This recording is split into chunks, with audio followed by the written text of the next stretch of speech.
7th is your moment of truth, challenging for your first world title against Kell Brook.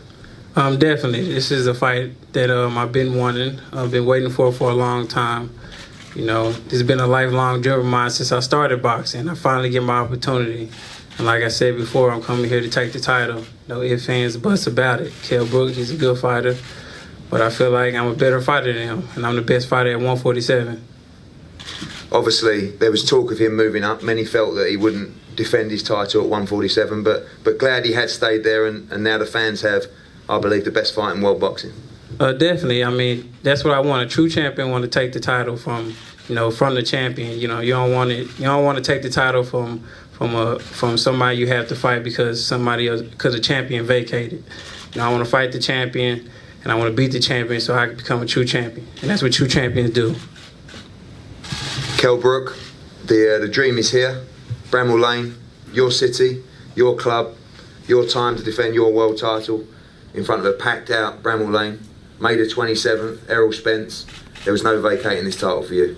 There were no vacating for me. First of all, I'd like to thank you, people behind Sky, Sky backing me and getting it across the line to get it at Bramall Lane. You know, when I was 6-year-old, my uncle Johnny to take me down to this, to the ground and said, one day you're gonna fight here and defend your world title, and it's come true, So I'm overwhelmed that I've finally got it across the line this fight, But I'm so happy, like I said, and it took me so long to get this world title. The team around me were telling me to move up in weight, but it's been too hard to get to become IBF world champion. So. You got to come here. You got to come to my backyard and take it. Like I had to go over to Sean Porter's backyard and take it away from him. The fact is, all these Americans, we've seen it before with Jeff Lacey. There's a lot of hype in it. He seems to, he's looking the part. But he's fighting, Algeria, who's not a big puncher, a 10 stoner coming up, and you're fighting a 50-odd-year-old man in that, the Italian guy. He's never ever fought an animal like me, who so determined to, become great and wipe out this division. After I beat Spence, I want the Thurman of the world and unify all this division. That's what I want to do, Ed. Of course, when we had the conversations, there was talk of moving up to 154 pounds. But a lot of people just presumed you'd vacate. People goaded you that you just automatically vacate, and that almost pushed you even more to say, absolutely not, this is the fight I want. Absolutely. When people were telling me that, it made me stick my heels in more, and I need to. It took me too long just to give this title away.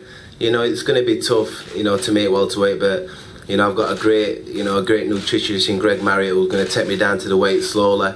I'm already passing my targets out in training. So I'm looking forward, to getting in there and giving the fans a magnificent fight, because if this guy, meant to be the next big thing, then all I can say is the fans are in for a treat, because that I'm going to bring the heat, on the 27th of May. Obviously, you lost your last fight, which was hard to take. A great fight against the middleweight unified world champion.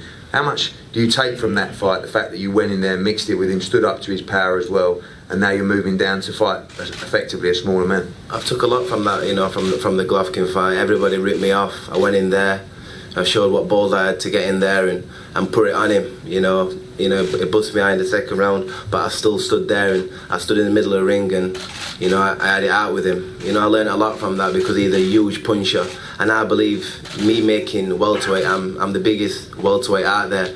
So I believe that I'll be bullying these guys. I believe that I'm going to be so strong, fast, fit. Because when I do have to really grill myself to make that welterweight weight and put the weight back on healthfully, I'm like a beast in that ring the day after. So I'm looking forward to chucking some chocolate brownies at Spence. I'm looking forward to it, And the only one truth in this fight is Errol's going to get beat.